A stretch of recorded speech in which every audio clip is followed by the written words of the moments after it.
चलिए आज फिर से हम कोशिश करते हैं एनटीपीसी का 15 से 20 क्वेश्चन हल करने का। कोशिश करेंगे हम थोड़ा बेसिक भी इसके साथ आपको बताते चले ताकि आपका कॉन्सेप्ट अच्छा रहे, तो आगे चल करके इस तरह का रिलेटिव क्वेश्चन मिले तो आप बना लीजिए, क्योंकि क्या है कि बेसिक आपको समझना बहुत जरूरी है। तो चलिए शुरू करते हैं और देखते हैं आज का पहला क्वेश्चन।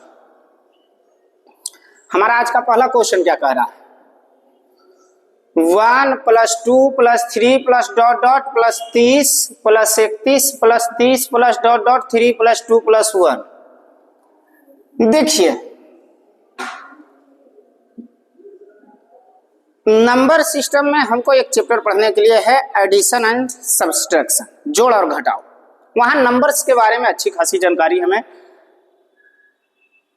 करनी है, जिसमें से देखें आपका कई तरह के नंबर्स आप पढ़िएगा। जैसे आप पढ़िएगा पहला प्राकृत संख्या, दूसरा सम संख्या, विषम संख्या, पूर्ण संख्या, पूर्णांक संख्या, परिमेय संख्या, परिमेय संख्या, भाज्य अभाज्य, बहुत सारे के नंबर्स पढ़ेंगे। ये भी एडिंग दिया है ना, जो एडिशन, वो एक नेचुरल नंबर का ही है। देख लीजिए स्टार्टिंग कहाँ से, 1 से 9 है। स्टार्टिंग कहाँ से, वो 1 से 31 तक बढ़ते क्रम में गया है, फिर 31 से इसने घटना शुरू कर दिया और लास्ट कहाँ तक गया है, 1 तक। मतलब प्राकृत संख्या ही आपका दिया हुआ है किस रूप में, बढ़ते क्रम में और घटते क्रम में। इसको हम बेसिक तरीका से भी बना सकते हैं और कॉन्सेप्ट पे भी बनाएंगे आराम से। हम आपको दोनों तरीके समझा देते हैं। आइए जरा समझते हैं इसके बारे में। पहले कौन से तरीके हमारे लिए बेसिक, जैसे एक नॉर्मल हम लोग बना सकते हैं इसको, 1 + 2 + 3 + 30 + 31 + 30 प्लस वही 3 + 2 + 1 = भाट का है। देखिए ये एक क्वेश्चन है, वो ये 2 क्वेश्चन इसमें अगर हम देखें तो नेचुरल नंबर का 2 का एडिंग ले चल सकते हैं। एक तो फर्स्ट यहाँ से यहाँ तक ले लेते हैं बढ़ते क्रम में एडिंग, और एक कॉन्सेप्ट यहाँ से यहाँ ले लेते हैं सेकेंड पार्ट में, बीच में प्लस है। याद करिए जब पीछे वाले आप सेट देखे होंगे तो वहां हम आपको एक कंडीशन बताए होंगे कि जब कोई संख्या जिनके 2 लगातार पदों का अंतर समान हो तो योगफल निकालने के लिए क्या करेंगे, टोटल संख्या इंटू प्रथम संख्या प्लस अंतिम संख्या बाई 2। ये हमारा ऐड का प्रोसेस होता है। तो इसको हम उसमें बना सकते हैं। कैसे, टोटल संख्या 1 से 31 तक जाएंगे तो हो जाएगा 31, 31 और 1 32, प्रथम प्लस अंतिम, बाई 2 प्लस यहां ऐड करेंगे बाबू तो टोटल 1 से 30 तक में टोटल संख्या 30, 30 और 1 31 बाई 2, यहां से काटेंगे तो 16, इसे काटेंगे तो 15, 16 48, 480 में जोड़ देंगे 16 हम तो 496, 15 45, 450 में 15 जोड़ देंगे तो 465, तो 6 5 11 1 9 6 15 1 16 के 6 हाथ में 1 4 4 8 है 1 9 961। एक तो नॉर्मली आप ऐसे बना सकते हैं इसको, देख लीजिए कौन सा ऑप्शन ए। पर ऐसे सीरीज को बनाने का और भी तरीका होता है। हम यहाँ कोशिश करेंगे इसको कॉन्सेप्ट बेसिस हल करने का, और हम आपको सिर्फ नेचुरल नहीं इसके साथ साथ सम और विषम के रूप में भी बता देंगे कि इस तरह से कंडीशन अगर पूछे जाएंगे तो कैसे बनेंगे। कैसे, आइए जरा ध्यान से समझते हैं इस क्वेश्चन को फिर से हम। चलिए आइए तो देखिए ये संख्या नेचुरल है ना, उसको छोड़िए, हम कुछ क्वेश्चन लिख रहे हैं, जरा बढ़िया से पहले ध्यान दीजिएगा। 1 रहे, 2 रहे, 3 रहे, plus dot dot plus 19 plus 20 plus 19 plus 3 plus 2 plus 1 = भाट। क्यों प्राकृत संख्या क्यों रहे, सम क्यों नहीं रहे, 2 + 4 plus dot dot plus 18 plus 20 plus 18 plus dot dot plus 4 plus 2 = भाट। अगर विषम संख्या रहता 1 + 3 प्लस डॉट डॉट मान लीजिए 13 plus 15 plus 13 plus dot dot 3 plus 1 equal to 8। ये 3 तरह का सीरीज आप अभी सीख लीजिए, एक प्राकृत संख्या, दूसरा सम संख्या और तीसरा विषम संख्या। ऐसे इसके लिए और भी बहुत सारे आपको तरीके हम समझेंगे, लेकिन अभी फिलहाल ये 3 समझ लीजिए, इसको 3 को हम समझ के चलते हैं। देखिए, अगर प्राकृत संख्या आपका बढ़ते और घटते क्रम में एक साथ दिया रहे ना, तो इसका योगफल के लिए सबसे अच्छा कॉन्सेप्ट आपका होता है बाबू, ध्यान रखिएगा ये सब। और एक चीज और ध्यान रखिएगा, अगर कभी लगे ना कि थोड़ा बहुत दिक्कत हो रहा है तो इसको कॉपी में आप उतार लीजिए, ज्यादा अच्छा रहेगा। आप और 2-4-5 क्वेश्चन बना के देख लीजिएगा। योगफल होता है छोटी, जब प्राकृत संख्या बढ़ते क्रम में और घटते क्रम में एक साथ दिया रहे तो योगफल होता है सबसे बड़ी संख्या का होल स्क्वायर। अगर समझ गए, योगफल क्या होगा? सबसे बड़ी संख्या का होल स्क्वायर। समझ गए? चलिए इधर आते हैं। अगर विषम संख्या आपका दिया रहे बढ़ते और घटते क्रम में, तब योगफल हमारा क्या होगा? सबसे बड़ी संख्या का होल स्क्वायर अब बटा में 2। समझ गए?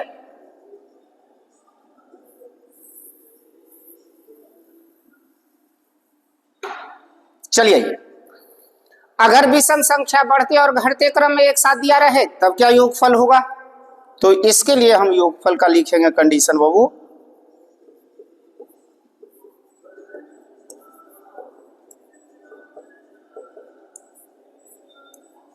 सबसे बड़ी संख्या का होल स्क्वायर प्लस 1 बाई 2।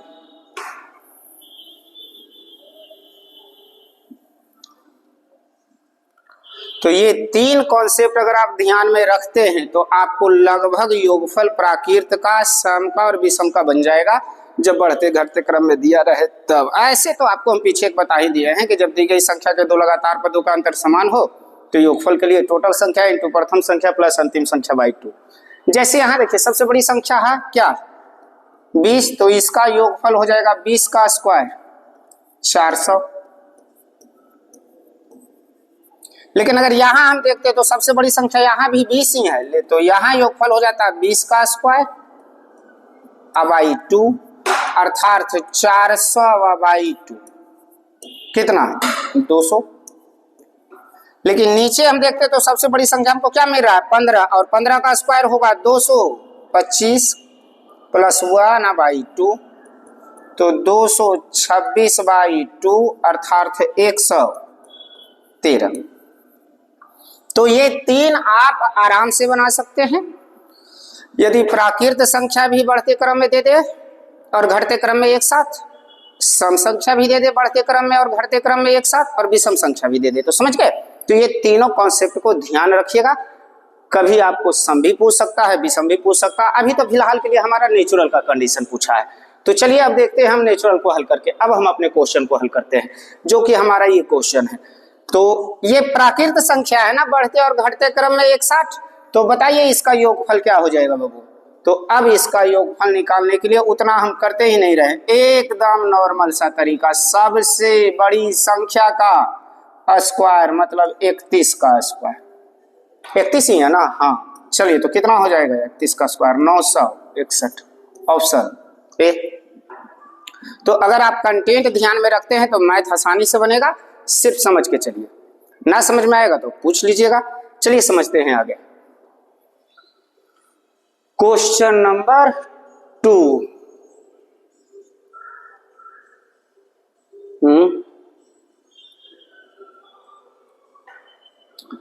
120 के भाजक की संख्या क्या है? भाजक का कहने का मतलब है डिवीजन, मतलब 120 कुल कितनी संख्याओं से पूरा पूरा क्या हो जाएगा? विभाजित हो जाएगा। आइए इसको बेसिक बताने जाएंगे तो 1 2 आपको लेकर के 3 फिर 4 फिर ये आपको बहुत बढ़ते क्रम में ज्यादा हो जाएगा, इसलिए इसके हम तरीके बता देते हैं। आइए ना, आपको इसमें आपको अभी तो टोटल पूछा है ना, कई बार सम पूछेगा, विषम पूछेगा, ध्यान रखिएगा। चलिए आइए पहले हम 120 के कुल भाजकों की संख्या निकालते हैं।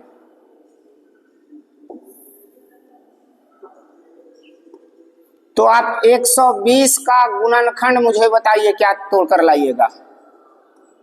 2 दूनी 4 दूनी 8 तिया 24 5 20 से नहीं समझे, आप ऐसे करके भी तोड़ सकते हैं 120 को। जिनको दिक्कत होगा 60 2 30 2 15 और 3 तो 5। आप देखिएगा ना, यही गुणनखंड आपका आएगा। तो इसको हम लिख सकते हैं बाबू 2 पे पावर 3 गुने 3 पे पावर 1 और गुने 5 पे पावर 1। इसका गुणनखंड यही आया ना। अब यहाँ हम आपको टोटल आपको बता देते हैं, कुल भाजकों की संख्या भी, सम भाजकों की संख्या भी और विषम भाजकों की संख्या भी। भाज्य अभाज्य भी आता है, वो बाद में भी समझेंगे, क्योंकि आपको क्वेश्चन भी तो आगे लेके चलना है। चलिए आइए ना, किसी दिन हम आपको डिवीजन का क्लास दे देंगे इस तरह का। चलिए आइए बाबू समझते हैं इसको। कुल भाजकों की संख्या अगर निकालना रहे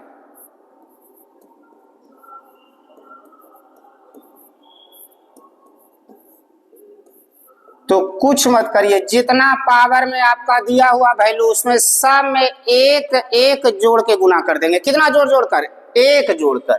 तो 3 में 1 जोड़ेंगे तो 4, 1 में 1 जोड़ेंगे तो 2, यहाँ 1 में 1 जोड़ेंगे तो 2, तो हो जाएगा 4 दूनी 8 दूनी 16। समझ गए? आइए अब सीखते हैं समभाजकों की संख्या।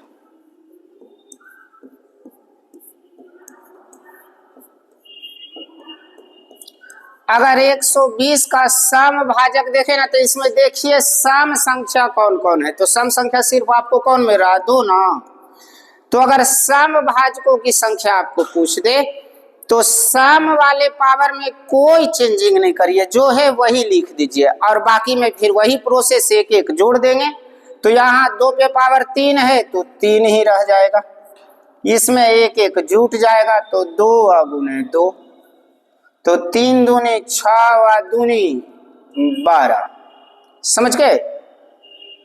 अगर विषम भाजकों की संख्या पूछ दे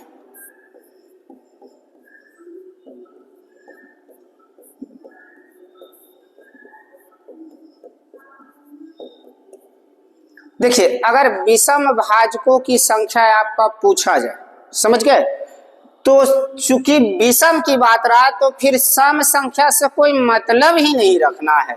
बाकी विषम वाले में एक एक पावर जोड़ देंगे तो 2 से कोई मतलब ही नहीं रखेंगे। बाकी हो जाएगा, यहाँ 1 में 1 जुटेगा तो 2, यहाँ भी 1 में 1 जुटेगा तो 2, तो टोटल क्या हो जाएगा? 4। समझ गए? तो कुल भाजकों की संख्या पूछेगा तो टोटल पावर में एक एक जोड़ के गुना कर देंगे। सम भाजकों की संख्या पूछेगा तो हम सम के पावर में कोई परिवर्तन नहीं करेंगे, बाकी में एक एक जोड़ के गुना कर देंगे। विषम भाजकों की संख्या अगर पूछेगा तो कुछ नहीं करेंगे, विषम वाला से कोई मतलब ही नहीं रखना है, बाकी के पावर में एक जोड़ जोड़ के गुना कर देंगे। तो आपका आंसर यहाँ अभी फिलहाल कितना होना चाहिए? 16। चलिए आइए अगला क्वेश्चन देखते हैं। क्वेश्चन नंबर 3, 120 के क्रमशः विषम और सम भाजकों की कुल संख्या कितनी है? अभी पीछे वाला क्वेश्चन में जस्ट यही चीज बताया। देखिए क्वेश्चन सेम है, वहां कुल भाजकों की संख्या पूछ रहा था, यहाँ विषम और सम पूछ रहा है। और ध्यान रखिए उधर सम भाजक की संख्या कितना आ गया था? 3 दूनी 6 व दूनी 12, और सम और विषम नहीं, विषम भाजकों की संख्या मेरे ख्याल से 4 था, असम का 12 आया था। मतलब मेरा आंसर हो जाएगा बी। आप पीछे वाला क्वेश्चन का सॉल्यूशन देख लीजिएगा,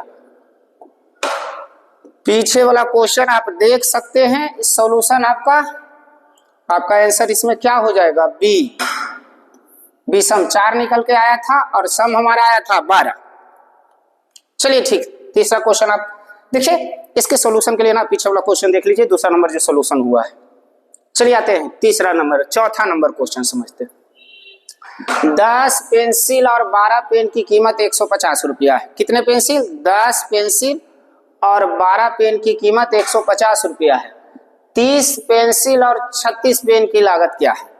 चलिए ऐसे क्वेश्चन को देखिए समझते हैं। आपका क्वेश्चन जब कभी ऐसा पूछा गया है ना तो हमेशा मल्टीपल के रूप में ही पूछा गया। कैसे?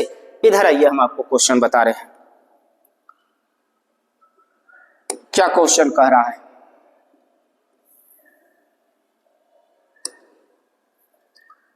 दस पेंसिल प्लस 12 पेन का मूल्य कितना है बाबू? 150 रुपया। कह रहा है सर आप 30 पेंसिल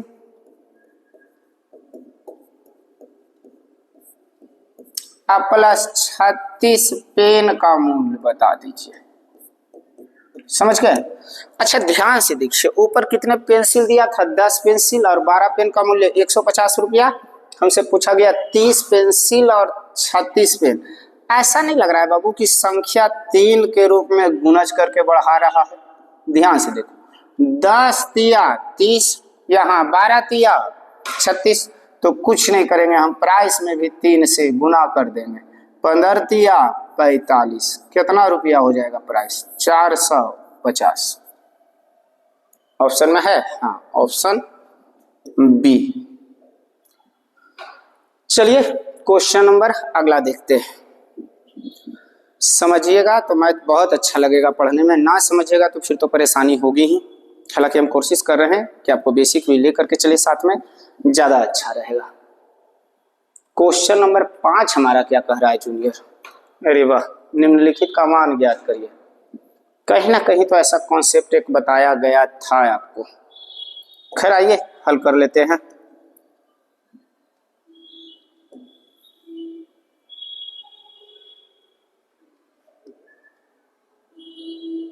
एक बटा 1 गुने 2 प्लस 1 बटा 2 गुने 3 प्लस डॉट डॉट 1 बटा 99 और गुने 100। हम ऐसा क्वेश्चन एक कहीं बताए हैं जो ध्यान रखिए, फॉर्मूला कुछ ऐसा n इंटू एन प्लस 1 करके आया था आंसर। कहीं किसी सेट में आपका ये सॉल्यूशन हुआ है? खैर नहीं हुआ है तो चलिए अभी फिर से हम इसको कर लेते हैं। अच्छा इसको हम लिख सकते हैं बाबू 1 बटा 1 माइनस 1 बटा 2, देखो तो, प्लस 1 बटा 2 माइनस 1 बटा 3 प्लस डॉट डॉट हो जाएगा 1 बटा 99 माइनस 1 बटा 100। हम आपको बोले थे कि ऐसे स्थिति में सिर्फ 2 ही डिजिट बचता है, शुरू वाला और लास्ट वाला। बाकी देखिए माइनस प्लस अगला आएगा और लास्ट तक कट जाएगा, अर्थात हमारा बच जाएगा लास्ट में 1 माइनस 1 बटा 100 एचसीएम हो गया, 100 में 1 गया, 99 बटा 100। यही आपका आंसर होना चाहिए। अच्छा इस रूप में नहीं दिया है, कोई बात नहीं, इसको हम दशमलव में के रूप में लिख सकते हैं 0.99, ऐसे भी हो सकता है। ऑप्शन सी।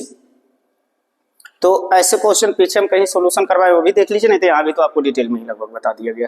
चलिए क्वेश्चन नंबर 5 हो गया। क्वेश्चन नंबर 6 को देखते हैं। कम से कम पूर्ण वर्ग की गणना कीजिए जो 2, 5, 7, 8 और 10 में से प्रत्येक से पूर्णतः विभाज्य।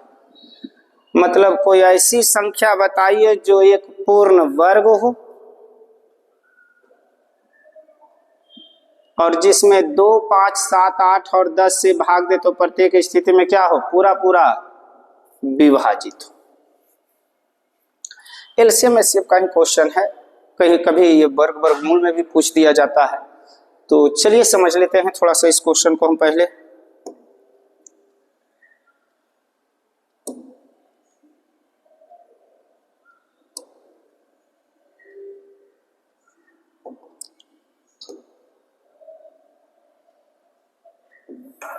कम से कम पूर्ण वर्ग की गणना कीजिए। देखिए इसको गुणनखंड पहले हम निकालेंगे बाबू। 2, 5, 7, 8 एंड 10। इसमें 2 से भाग दीजिए तो 1, 5, 7, ये क्या हो जाएगा 4, 5। अब यहां ध्यान से समझने की जरूरत है। आगे हम भाग देते हैं ना तो 2 संख्या में नहीं लगता, लेकिन देखिए 2 गुने 1, 1 में तो किसी भी संख्या से गुना करिएगा कोई फर्क नहीं पड़ेगा, इसलिए इसको लिखने या ना लिखने से कोई फर्क नहीं पड़ेगा। 5 गुने 7 गुने 4 गुने 5। लेकिन ध्यान से समझिए, यहाँ 4 एक ऐसी संख्या जो खुद वर्ग है, 2 दूनी 4 का, इसलिए इसको हम तोड़ देंगे बाबू। जब ऐसे ग्रुप में मिल जाए तब टूटने वाली संख्या, तो 2, 1 को छोड़िए ना, लिखने से कोई फायदा नहीं है। 5 गुने 7, 4 को हम लिख सकते हैं 2 पे पावर 2 और गुने 5। देखिए जो घात के रूप में आपका बना हुआ है पूर्ण वर्ग हो, क्या पूछ रहा है वो हमको, पूर्ण वर्ग हो। वर्ग मतलब पावर 2 होना चाहिए। पावर कितना 2, तो यहाँ पावर 1 ही में 2 मिल रहा है, यहाँ तो मिल नहीं रहा। तो जो पावर बैठ गया तो वो तो अच्छी बात है, जो नहीं बैठेगा उसे हम अपनी मर्जी से पावर बैठा देंगे। तो यहाँ 2 पे पावर 2, 5 पे पावर 2, 7 पे पावर 2, 2 पे पावर 2। अच्छा 1 मिनट, ये 2 को 5 मिलकर के भी तो हो गया ना स्क्वायर। अब 5 वहां लिखने की जरूरत कहाँ हमको बचा। समझ में आ रहा है ना, हम क्या कर रहे हैं कि जो पावर बन गया, स्क्वायर बन गया, अच्छी बात है। लेकिन हाँ एक चीज और ध्यान रखिएगा, कहिएगा सर यहाँ 2 पे पावर 2 था, 2 पे पावर यहाँ, तो 2 पे पावर 3 होना चाहिए। तो हमसे घन नहीं पूछा जा रहा है, वर्ग पूछ जा रहा है। पावर 2 ही रखेंगे, 3 नहीं, क्योंकि वर्ग की बात कर रहा है, ये चीज ध्यान रखिएगा। तो 2 पे पावर 2 का वैल्यू क्या हो जाएगा 4, 5 का 25, 7 का स्क्वायर 49 और 2 का 4, तो 25 चौका 100, यहाँ गुना करिए 9 चौका 36, 6 4 चौका 16 और 3 19। मतलब हमारा आंसर होना चाहिए 19,600। वह संख्या है जो पूर्ण वर्ग है और 2, 5, 7, 8 और 10 से प्रत्येक से पूरा पूरा विभाजित होगा। ऑप्शन डी, समझ गए ना। तो जो पावर बैठ गया तो अच्छी बात है, ना बैठे तो हम अपनी मर्जी से पावर बैठा देंगे। अगर 3 बार भी मेरा तो पावर 2 ही बैठाना है, 2 गुणनखंड में उसको तोड़ लेंगे, एक अलग चीज है। चलिए क्वेश्चन नंबर 6 आपका हो गया खत्म। क्वेश्चन नंबर 7 देखते हैं क्या कहते हैं। चक्रवृद्धि ब्याज पर जमा की गई राशि 12,000, डबल जीरो क्यों दिया है, वह कोई फायदा ही नहीं है। खैर छोड़िए। 12,000 की राशि धनराशि 5 वर्ष में 2 गुनी हो जाती है, तो वह धनराशि 15 वर्षों में कितनी हो जाएगी। n गुना वाला क्वेश्चन देखिए। अब एक चीज फायदा है आपको कर रहा है, पीछे वाले जो बच्चे सेट देखे होंगे ना, उनको लग रहा होगा कि अब क्वेश्चन रिपीटेशन में आना शुरू हो चुका है। यही हाल होता है जब आप मिला जुला के 50-60 सेट मार लीजिएगा ना, 50-60 को ईमानदारी से अगर 50-60 सेट आप बना लेते हैं तो मालूम हुआ है ना कि उसके बाद कुछ ना क्वेश्चन रिपीटेशन आने लगता है। 100 सेट मार लिया 100-150 का, तो एग्जाम में बैठिएगा तो लगेगा सारा ही तो पूछा हुआ है, बनाया हुआ ही आ गया। तो पहले ईमानदारी से एक एक क्वेश्चन को समझिए। ये क्वेश्चन समझने के लिए आइए पीछे देखिए, कुछ केसेज बताए थे कि जब कभी CI वाला क्वेश्चन में n गुना वाला क्वेश्चन पूछे तो समय में जितना से गुना करेंगे धन पर उतना पावर बैठाएंगे, अथवा धन पर जितना पावर बैठाएंगे समय में उतना से गुना करेंगे। तो पहले यहाँ हम समझते हैं इस क्वेश्चन को, धन को देखते हैं कि कई गुना हो रहा है, क्योंकि समय दे दिया है हमारा।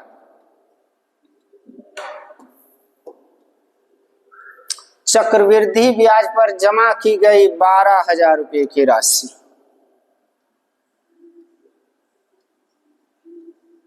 5 वर्ष में 2 गुनी हो जाती है। समय दिया हुआ है बाबू, धन दिया हुआ।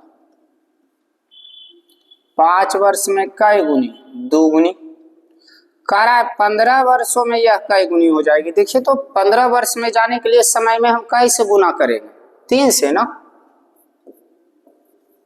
तो यहाँ धन पर पावर बैठा दीजिए उतना, अर्थात 2 पे पावर 3 हो जाएगा, तो कै हो जाएगा धन 8 गुना। आइए वहां धन कितना था शुरू में 12,000, तो 15 वर्ष में 8 गुना हो रहा है ना, तो धन हो जाएगा 1 मिनट 12,000,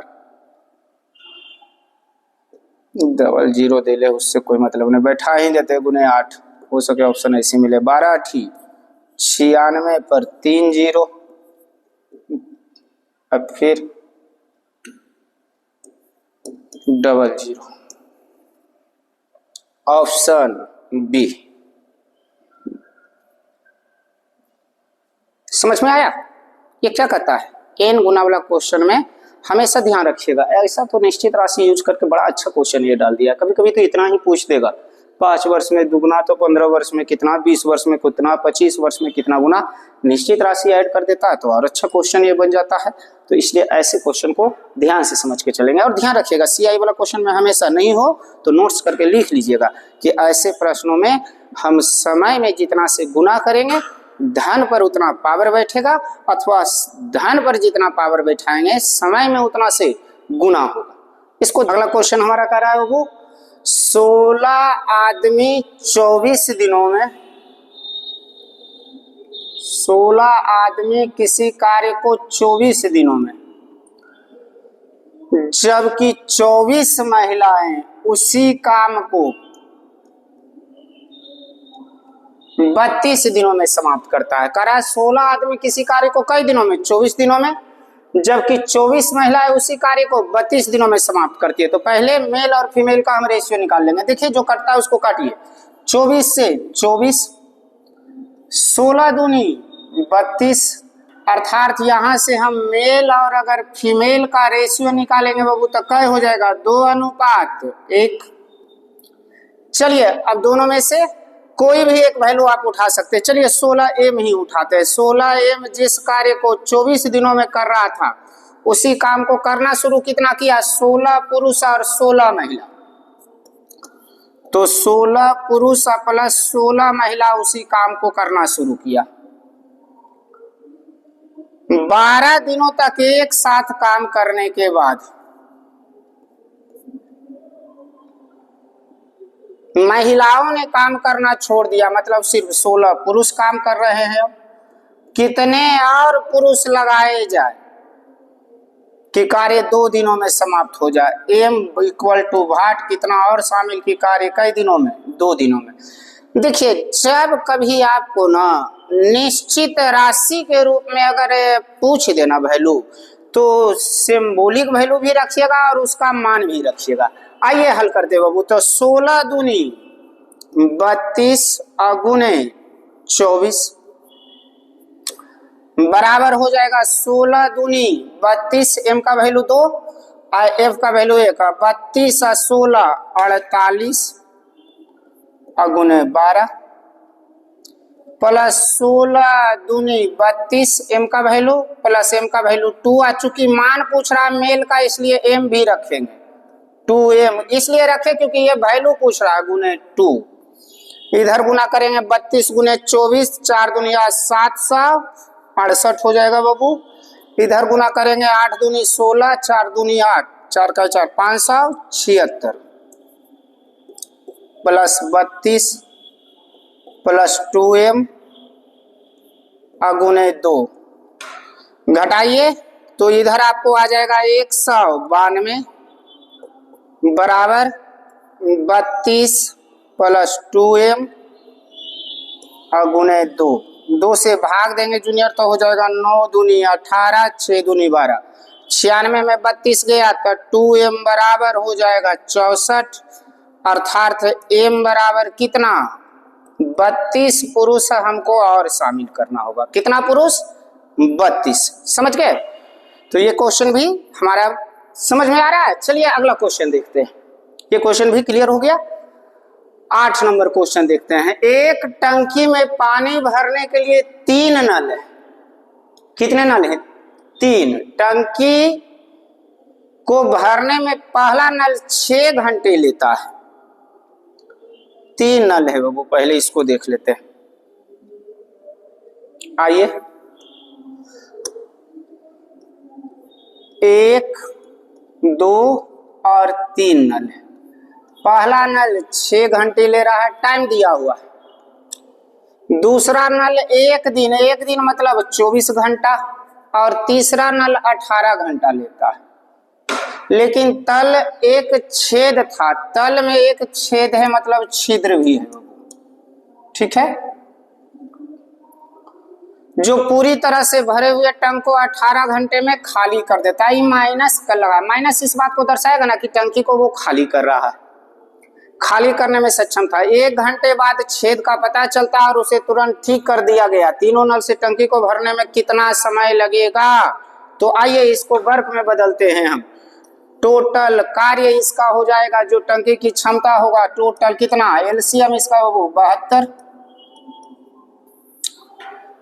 चलिए 12 छक 72, 24 तिया 72, 18 चौका 72, यहाँ भी 18 चौका 72, लेकिन माइनस करने वाला, तो माइनस प्लस तो ऐसे ही खत्म हो गया। कहने का मतलब है 1 घंटा तक ये चारों चल रहा है। तो देखिए 12, 3, 15 और 4, 19 लीटर भरा जाएगा तो 4 लीटर निकल जाएगा, मतलब 15 लीटर के हिसाब से 1 घंटा तक चला।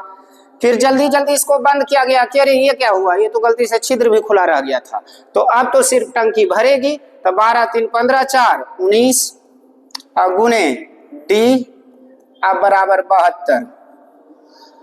तो 19 गुने डी, 19 डी, 15 घटाइए 12 में 5 गया 7, 6 में 1 गया 57, तो 19 दिया 57। डी बराबर कई घंटा? 3 घंटा। कब लगा? जब 15 लीटर भर दिया गया था तब, शुरू में 1 घंटा करने के बाद। कुल समय पूछ रहा है कि कुल कितना समय लगा, तो 3 घंटा तो इस लास्ट में तीनों को न लगा करने में काम, और 1 घंटा शुरू में जो किया था, 3 और 1 4 घंटा, अर्थात टंकी कुल कितना देरी में भर जाएगा? 4 घंटा में। 1 घंटा जिसमें छिद्र भी साथ में चल रहा था, समझ रहे हैं। चलिए अगला क्वेश्चन देखते हैं। तो 3 और 1 4 घंटा हो जाएगा ना। एक चोर 3 PM पर एक कार से एक बैग चोरी करके 50 किलोमीटर, एक कार से एक बैग चोरी करके 50 किलोमीटर प्रति घंटा की चाल से गाड़ी चलाते हुए भागता है। यदि 4 PM पर चोर की स्थिति का पता चल जाता है और उसका मालिक अपनी कार से 70 किलोमीटर प्रति घंटा की चाल से उसका पीछा करता है, तो वह चोर को कब पकड़ लेगा? देखिए एक चीज ध्यान रखिएगा, यहां आपको चाल समझना होगा। अगर चाल समान दिशा में रहेगा तो घटेगा, विपरीत दिशा में रहेगा तो जुटेगा, समझ रहे हैं ना। अब चोर बाय द वे बाबू चोरी करके भागेगा इस दिशा में, तो मालिक इस दिशा में पीछा करेगा नहीं ना, जिस दिशा में भाग रहा है उसी दिशा में, तो इसलिए चाल क्या होगा? घट जाएगा। तो हमको समय पूछ रहा, अच्छा 3 बजे चोरी हुई थी या चोरी का पता कै बजे चला? 4 बजे। इसका मतलब ये तो कन्फर्म है कि अब 4 से ज्यादा ही आंसर आने जा रहा है, 4 बजे तक तो चोर पकड़ा नहीं गया है। तो चलिए पहले दूरी निकालते हैं, क्योंकि समय पूछ रहा है तो दूरी, समय का था दूरी बटा चाल। अच्छा 3 PM बजे हुआ है चोरी या 4 बजे पता चला? चोर भाग कैसे रहा है? 50 किलोमीटर प्रति घंटा, अर्थात उसको 1 घंटा तो भागे का मौका मिल गया। चोर भाग रहा है कैसे बाबू? चोर चोरी किया है 3 बजे, 50 किलोमीटर प्रति घंटा की चाल से भाग रहा है। मालिक जो है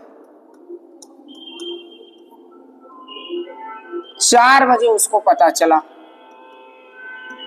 अब वो 70 किलोमीटर प्रति घंटा की चाल से उसका पीछा किया है।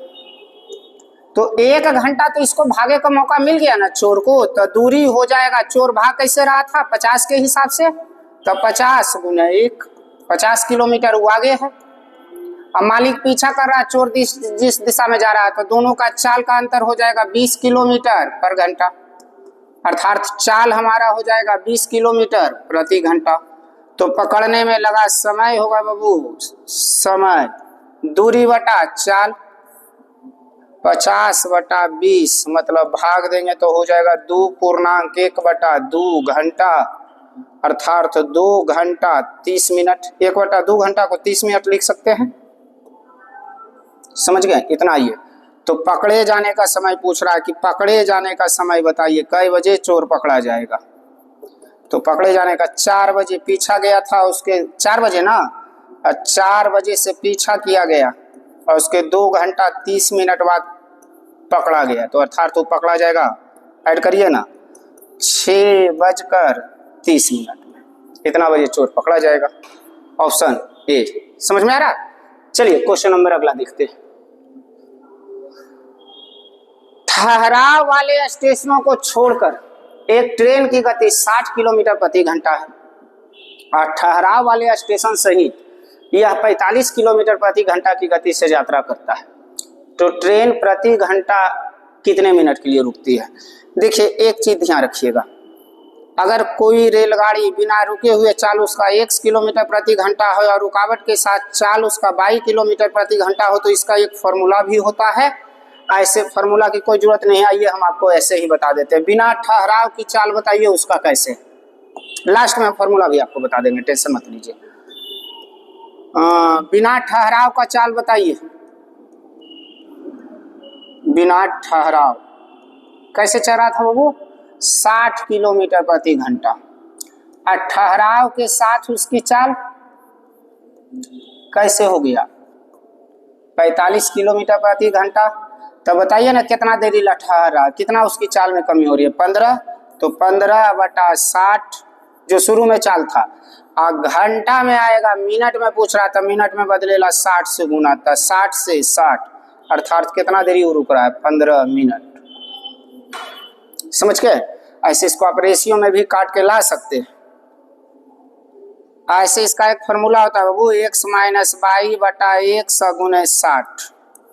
इसको जहाँ x बिना ठहराव वाला चाल है या y ठहराव का और 60 मिनट में बदलने के लिए किए हैं, उतना आप लोग कर लीजिएगा। हम तो कहते हैं कि इतना कुछ करिए ही नहीं, नॉर्मल इसको रेशियो पर लेकर के चल जाइए। 15 चौका 60, 15 तिया 45, कितना देरी ला रुका? 1, तो 1/4 गुने 60, कितना देरी ला रुक रहा है? मतलब 15 मिनट ला। Question number 11। चलिए क्वेश्चन नंबर 12 देखते हैं, आज समय ज्यादा लग रहा है। एक परीक्षा में 35% छात्र एक विषय में अनुत्तीर्ण हुए और 42% छात्र दूसरे विषय में अनुत्तीर्ण हुए। इनमें से 30% दोनों विषयों में अनुत्तीर्ण हुए। यदि विद्यार्थियों की कुल संख्या 2500 हो तो केवल एक विषय में कितने विद्यार्थी अनुत्तीर्ण हुए? देखिए केवल एक विषय में अनुत्तीर्ण की पूछ रहा है बात, प्रतिशत का मतलब ही होता है 100। चलिए आते हैं बाबू, टोटल 2500 है ना।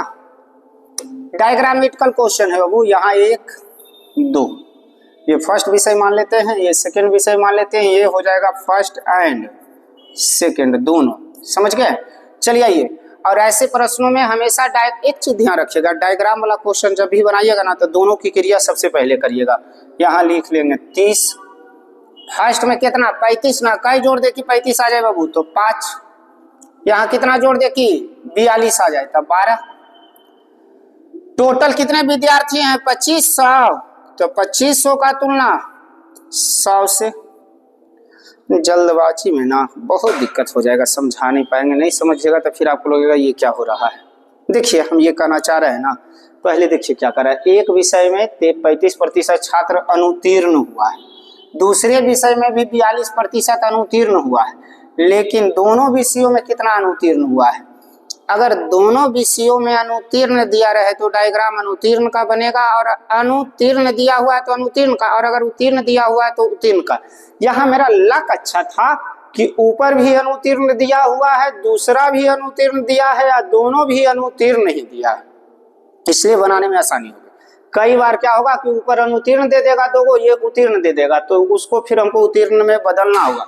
ये परसेंटेज का डायग्रामेटिकल 2 क्वेश्चन बनाते हैं, एक साधारण डायग्राम वाले, एक सब्जेक्ट संबंधित डायग्राम वाले। तो ये आपका सब्जेक्ट वाला है, आसानी से समझ लेते हैं। आइए यहाँ आप देखिए, टोटल 25 और प्रतिशत का मतलब 100, हमेशा हम 100 मानेंगे। टोटल का तुलना टोटल से, केवल एक विषय में वो कितने विद्यार्थी उत्तीर्ण है? तो ये 30 तो दोनों में ना है, केवल एक में, तो केवल एक में 5 और 12 17 है ना, तो गुने 17, 0 से 0। अच्छा एक चीज और, केवल एक कहे तो ऐसा नहीं कि आप 5 से गुना कर दीजिए, ये पहला विषय है दूसरा विषय है, केवल एक कहने का मतलब है दोनों में से किसी एक में होना चाहिए, एक नहीं 5 से मार के भाग जाइएगा, गड़बड़ होगा।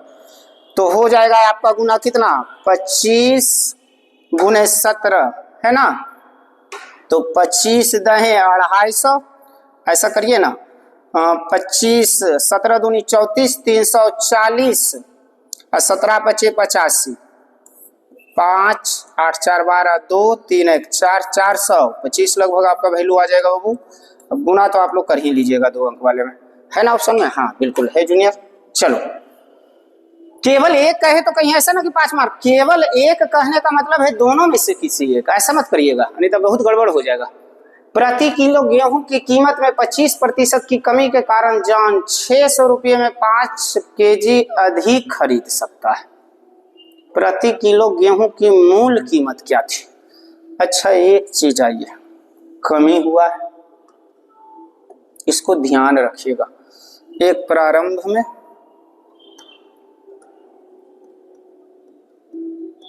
और एक वर्तमान में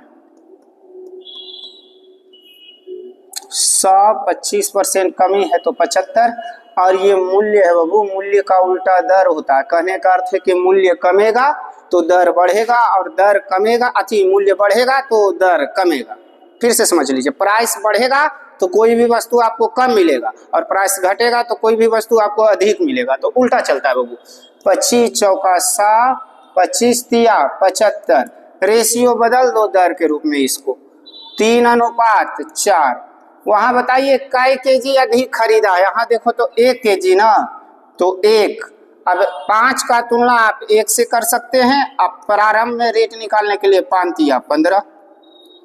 4 का तुलना भी 1 मिनट, 5 का तुलना आप 1 से कर सकते हैं और गुने 4 कर सकते हैं, तो 5 चौका 20।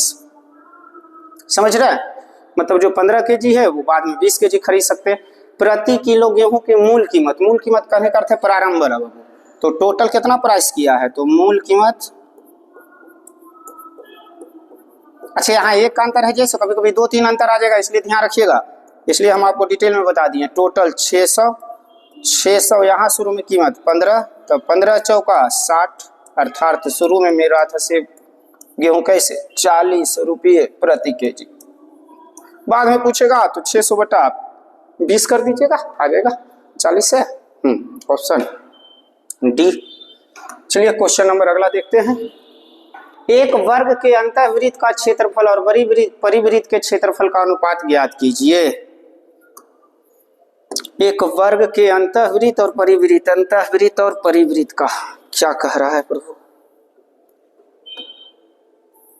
फिगर से पहले इसको समझना पड़ेगा, नहीं तो रटने के लिए तो आप रटिए लीजिएगा, पर रटने से कोई फायदा है नहीं। एक वर्ग के अंतःवृत्त, मान लीजिए ये वर्ग है और इसके अंदर एक वृत्त, ठीक है, और परिवृत्त कहने का अर्थ है इसके बाहर भी एक वृत्त है। डायग्राम में ना मेरा हाथ हमेशा तंग रहा, वो ऐसे ही बता देते कहाँ। आजकल के बच्चे ना जो CBSE वाला है उनका डायग्राम बहुत अच्छा है। हम लोग पढ़ने वाले बाबू बिहार बोर्ड वाला खिचड़िया वाला, प्लेट लेके पहले खड़ी पढ़ाई हो गया ना हो गया, समझ रहे हो ना। तो हम लोग का डायग्राम मेडिकल शुरुआत से ही गड़बड़ रहा है। डायग्राम के लिए क्या है, चलिए ना, मैथ में डायग्राम का कोई महत्व नहीं है। कहता एक वर्ग के अंतःवृत्त का और परिवृत्त के क्षेत्रफल का अनुपात क्या होगा। अच्छा, वर्ग की भुजा हम a मान लेते हैं, वर्ग की भुजा कितना मान लेते हैं, a। अब a है बाबू, तो एक चीज जरा ध्यान दो, पहले अलग अलग, एक वर्ग का अंदर बना रहे हो तुम, तो इसका मतलब यहाँ से यहाँ टच कर रहा है, मतलब इसका जो व्यास होगा इसका भुजा होगा अंतःवृत्त का, अर्थात त्रिज्या हो जाएगा a/2। तो अंतःवृत्त की त्रिज्या हो गई r बराबर a/2। अब परिवृत्त, एक मिनट, परिवृत्त को यहाँ बनाते हैं, जरा ध्यान दीजिए। अब परिवृत्त में कोई भी देखिए दो परिधि को मिलाने वाला उसका विकर्ण है। विकर्ण होता है वर्ग का √2 गुने भुजा, और त्रिज्या निकालेला 2 कर देंगे, कैपिटल R बराबर। और हमको क्षेत्रफल पूछा है अंतःवृत्त का और परिवृत्त का। समझे? ये दोनों डायग्राम को हमने अलग अलग कर दिया, जरा ध्यान दीजिएगा। तो अंतःवृत्त की त्रिज्या आ गया है a/2, तब वृत्त का क्षेत्रफल होता है पाई आर स्क्वायर, तो ए बाई 2 का होल स्क्वायर। यहाँ होता है पाई परिवृत्त का भी क्षेत्रफल तो वही होगा आर स्क्वायर, 2a का बाई 2 का होल स्क्वायर। पाई से पाई काट दो, ए स्क्वायर बटा 4, यहाँ हो जाएगा √2 का स्क्वायर 2a स्क्वायर बटा 4, 4 से 4 कट गया, भुजा स्क्वायर से भुजा स्क्वायर कट गया, रेशियो हो जाएगा 1:2। तो ये समझना पड़ेगा आपको, समझ गए? ऑप्शन 1। किसी भी वृत्त का जो होता है ना, अंतःवृत्त का जो त्रिज्या होता है वो उसके भुजा का आधा होगा, अब परिवृत्त की त्रिज्या होगा जो उसके विकर्ण का आधा होगा। चलिए क्वेश्चन नंबर हमारा हो गया 14। क्वेश्चन नंबर 15 क्या करा, sine square 5 degree plus sine square 10 degree plus sine square 80 degree plus sine square. ये सीरीज वाला क्वेश्चन है, अब बड़ा इजी है, ये तो छोटा छोटा दिया, कभी sine square 1 degree 2 degree 3 degree dot dot dot dot करके 89 डिग्री तक दे देगा।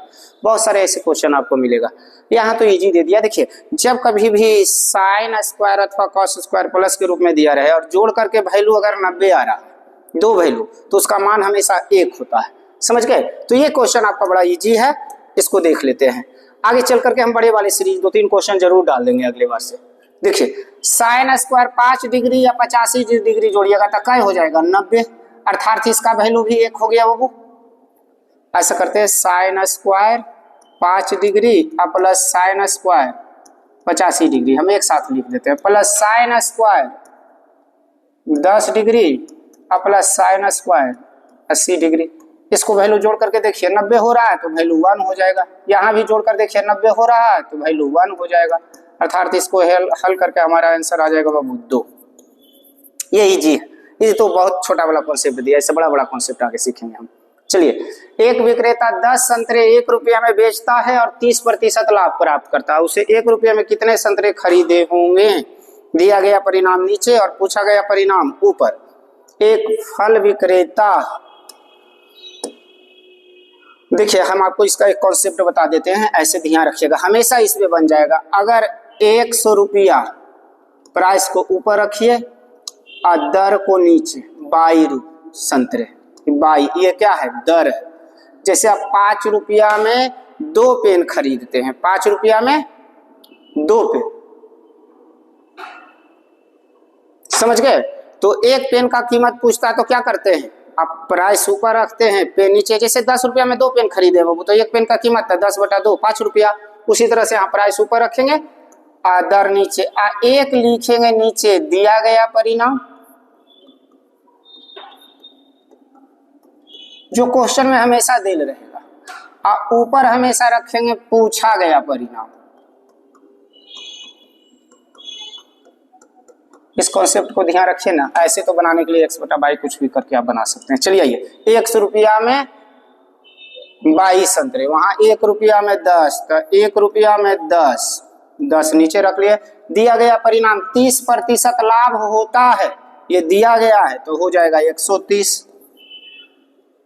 कितने में खरीदे, खरीदे मतलब क्रय मूल्य बाबुआ, क्रय मूल्य हमेशा 100 मानेंगे, प्रतिशत है तो ऊपर कितना हो जाएगा 100, काट दो 0 से 0, 0 से 0 आ गया 1/13, अर्थात तो खरीदा था 1 रुपया में 13 की दर से, ऑप्शन बी।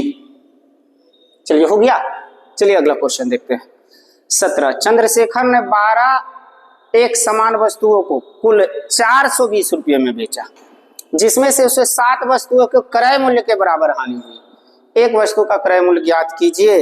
यहाँ ध्यान रखिएगा, क्रय मूल्य के बराबर हानि होता है तो क्रय मूल्य मान लेते हैं, और विक्रय मूल्य के बराबर हानि होता है तो विक्रय मूल्य मान लेते हैं, समझ गए?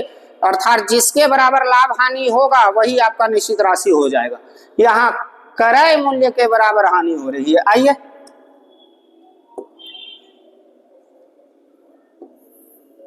तो क्रय मूल्य हम लोग मान लेंगे 12, हानि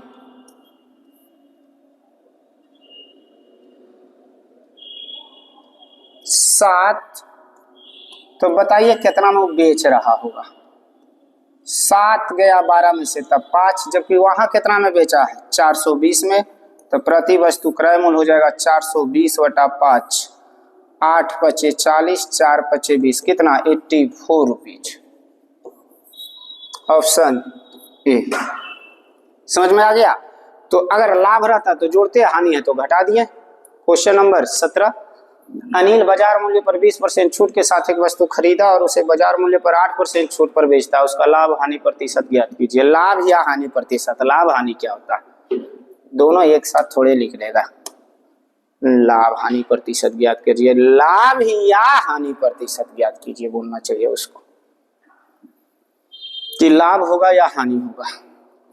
चलिए क्वेश्चन को समझते हैं। प्रतिशत मतलब 100। अनिल बाजार मूल्य पर, बाजार मूल्य कहने का मतलब है अंकित मूल्य, बाजार मूल्य कहने का मतलब क्या, अंकित मूल्य। चलिए तो हम अंकित मूल्य प्रतिशत लगा हुआ है बाबू, तो 100 मान लेंगे। मान लेते हैं अंकित मूल्य 100, खरीदा था 20% छूट पर। 20% छूट कहने का मतलब वो खरीद के 80 में ले आया और उससे बाजार मूल्य पर 8% छूट पर बेचा, लेकिन लिखा हुआ था 100। बेचने की बारी आई तो कहा अगला ग्राहक को कि हम तुमको 8% डिस्काउंट देंगे, मतलब वो बेच कितना में रहा है 92 में। करा हानि या लाभ प्रतिशत, लाभ या हानि प्रतिशत। 80 में खरीदा है 92 में बेचा है, हर हाल में लाभ होगा। लाभ होगा कितना का उसको, 12 का। तो लाभ प्रतिशत का था लाभ बटा क्रय मूल्य 80 गुने 100, काट सकते हैं 0 से 0, 4 तिया 12, 4 दूनी 8, 2 से 5, तो 5 तिया 15% का उसको लाभ होगा बाबू।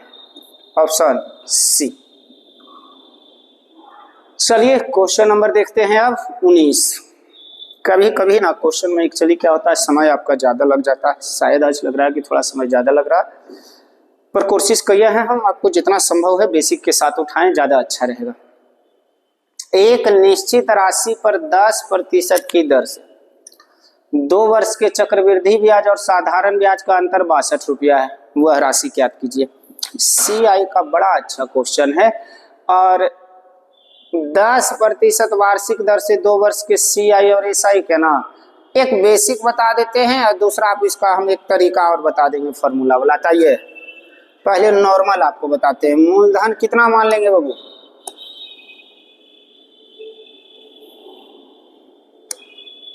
मूलधन 100, दर है 10%, तब मिश्र धन हो जाएगा 110। 2 वर्ष की बात कर रहा है इसलिए पावर हम 2 बैठा देंगे। चलिए 0 से 0 काटते हैं, 10 का स्क्वायर 100, 11 का स्क्वायर 121। CI बताइए कितना हो गया, यहाँ से मिश्र धन में मूलधन को घटा देंगे तो 21। हमको SI निकालना है बाबू, तो मूलधन है कितना 100 और 100 का 10% वार्षिक दर से 2 वर्ष का SI के लिए कुछ मत करिए, सीधा सीधी दर को समय से गुना कर दीजिए। 10% वार्षिक दर से 2 वर्ष का SI हो जाएगा 10 दूनी 20%, तो 20% मतलब 100 लगा लीजिए। 100 से 100 काट दीजिए, मतलब कितना 20। अंतर बताइए कई का यहाँ CI SI में, एक का ना, वहां अंतर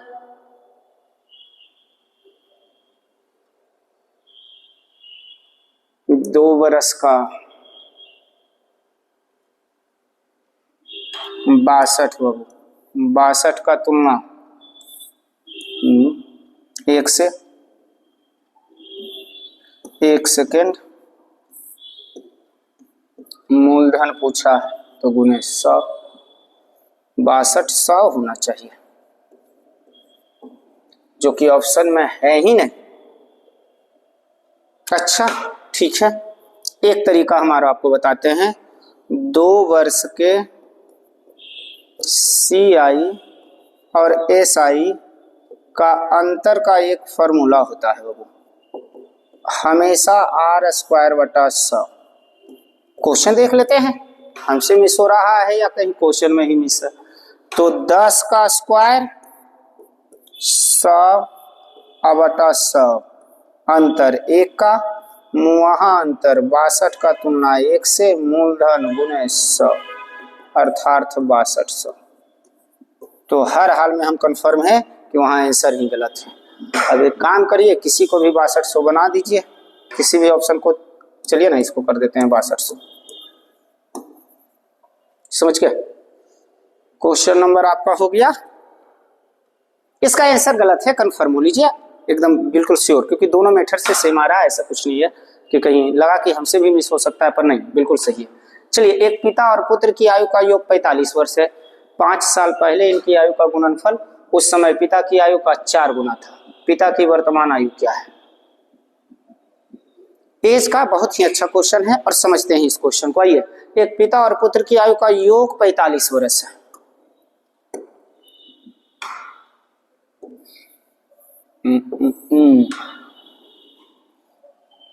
राधे राधे। पिता और पुत्र की आयु का योग बाबू इधर लिखते हैं। पिता और पुत्र जब दोनों को जोड़ते हैं तो जोड़ के कई वर्ष आया? 45 वर्ष। 5 साल पहले, 5 वर्ष पूर्व उनकी आयु का गुणनफल, मतलब पिता गुणे पुत्र। उस समय पिता की आयु का 4 गुना था। पिता की आयु का 4 गुना था, तो पिता से पिता कट गया, पुत्र कै वर्ष का? 4 वर्ष का। कब? 5 वर्ष पूर्व, मतलब वर्तमान में पुत्र हो जाएगा बाबू आपका 4 + 5 कै वर्ष? 2, 9 वर्ष बाबू। पुत्र पूछता तो 9 पूछा किसका है? पिता की आयु, तो 9 वर्ष पुत्र है, जो दोनों को जोड़कर 45 है, अर्थात पिता हो जाएगा 45 - 9 कै वर्ष का जूनियर? 36 वर्ष। अब रहने दीजिए, आज के लिए इतना ही। आपका 20 क्वेश्चन हो गया, 20 क्वेश्चन दिया गया होगा, क्योंकि 20 क्वेश्चन से ज्यादा, हाँ बिल्कुल 20 क्वेश्चन है। तो आज की सेवा समाप्त करते हैं। कोशिश करिए। देखिए, अब ऐसा हो रहा है ना कि पीछे वाले सेट से बहुत कुछ आपको मिल रहा है, तो इसलिए हम कहते हैं कि देखिए धीरे धीरे सेट क्या होगा ना, आपको 10, 20, अभी तो मुश्किल से लगता है 7 या 8 सेट हुआ है। धीरे धीरे ये 10 होगा, 20 होगा, 50 होगा, 100 होगा। एग्जाम के समय ऐसा नहीं होगा कि आप एक ही दिन में 50 को सेट देख लीजिएगा, क्योंकि लगभग सेट जो आ जा रहा है ना वो आपको 35, 40, 45 मिनट जा रहा है, कोई कोई तो 50 मिनट आपका भाग रहा है। तो इसके लिए आप कोशिश करिए समय निकाल करके डेली एक सेट हम देख लें, ताकि आपका कॉन्सेप्ट अच्छा रहे। धीरे धीरे आपका एक चीज जान लीजिए, प्रैक्टिस जो आपका है ना, खास करके इस तरह का प्रीवियस ईयर का सेट बहुत मायने रखता है। इसी के लिए आप स्पेशल मॉक टेस्ट देते हैं, वो प्रैक्टिस बैच अटेंड करते हैं। बेहतर होगा कि डेली 1 घंटा टाइम निकाल करके इसको देखिए।